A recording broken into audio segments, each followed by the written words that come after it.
ගන්නත් ළඟයි.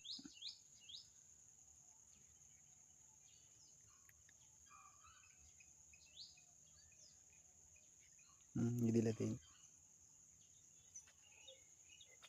මේ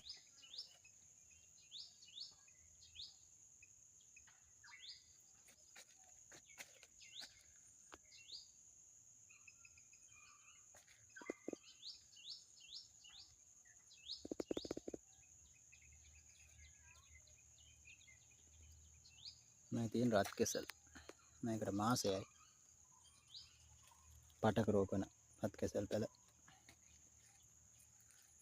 තියෙනෙත් ඒවා මේ බලන්න සාම්පල් වගේ හදපුවා තමයි.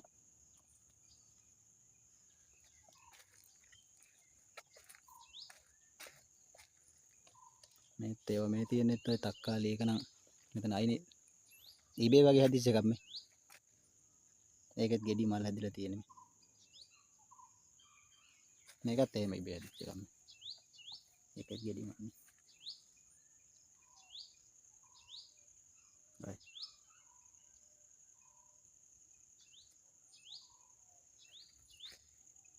බෙහෙත් මොකුත් ගහලා නැහැ, පොහොර මොකුත් දාලා නිකන් පොළවේ හැදුවේ.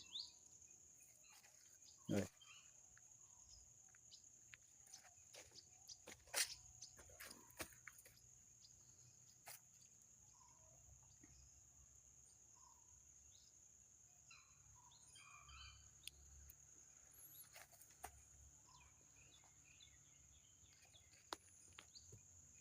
ඉතින් චූටි පුංචි තක්කාලි වගාව මේ ඔය දිගටම තක්කාලි තමයි තියෙන්නේ.